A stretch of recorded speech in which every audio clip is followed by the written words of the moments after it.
Water is the most malleable computer on the planet.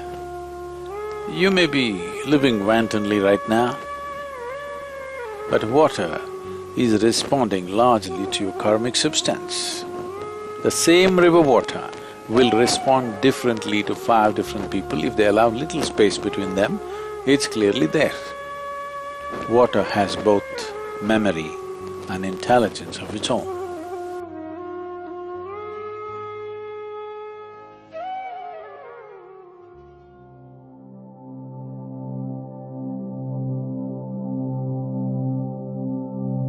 So, what is water? Water is a transparent, tasteless, colorless chemical substance which is made up of billions of molecules. Each molecule is made with 1 oxygen and 2 hydrogen atoms together by strong covalent bonds. But this is the modern scientific description. From ancient times, it has been believed that there are 4 fundamental elements: fire, air, water and earth. Among these, water has more active role in our life compared to the other elements. It is the most basic need of everyone, not just human. Even animals, plants, insects and other microorganisms cannot live without water. Without water, we can't imagine the life. The life on other planets is not possible only because of the absence of water. We all know that the earth is covered by around 75% of water. It seems that water is endless, renewable source because it regenerated through rain and exhalation. So why we should worry of water and try to conserve it? The truth is, only 1% of the water is usable to us, and from remaining 99%, 97% of the water is salty seawater, and 2% of the water in the form of glaciers and polar ice caps. On other hand, in some organisms, up to 90% of their body weight comes from water. Up to 70% of the human body is water also. According to the Journal of Biological Chemistry, our brain and heart are composed of 73% water. Lungs are about 83% water, skin contains 64% water, muscles and kidneys are 79% and even the bones are 31% watery. So, we can understand that water is very important in our life. Apart from that, water has some mystical secrets also, like water has both memory and intelligence. Let's see what Sadhguru says about that. In the last decade, or a little more than that,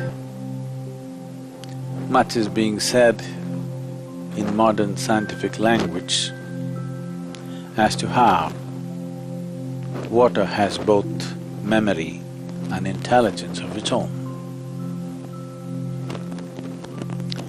It is not just reacting to various things happening around it, it is responding. And water's response to different inputs is different. There are experiments to show how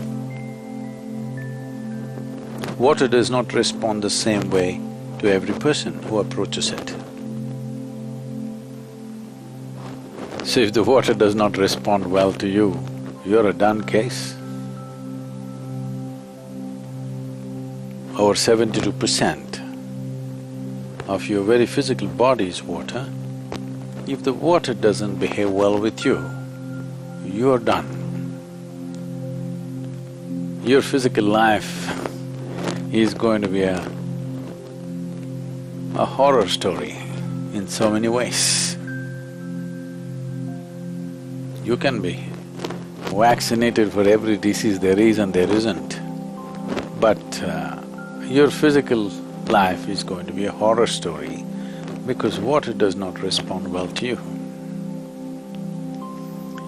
Why wouldn't water respond well to you?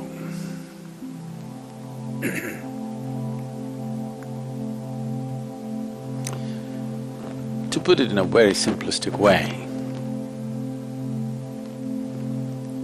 if you do not approach this dimension consciously or unconsciously, appropriately, water may choose not to respond to you well. You may be living wantonly right now, but water is responding largely to your karmic substance. The fundamental reverb that you're setting forth, based on that, accordingly it'll respond.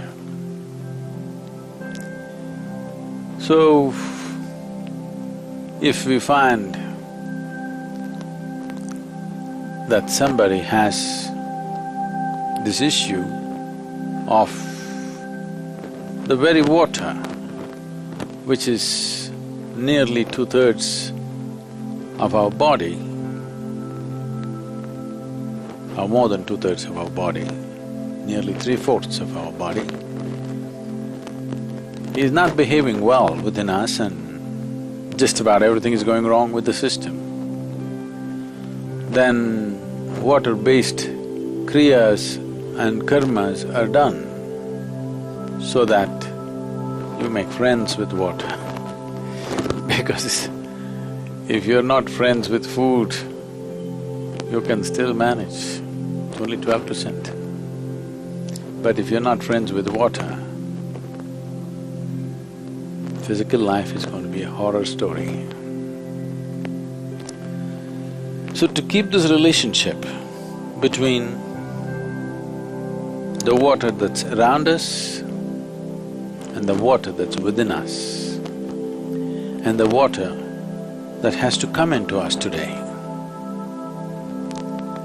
to keep a good relationship, to keep that kind of relationship, that even if it's dirty water, once it enters you, it'll dance in joy. If you keep your situation like that, physical health, your physical life on all levels is well taken care of. It's not that air, fire, earth, not important, it's important.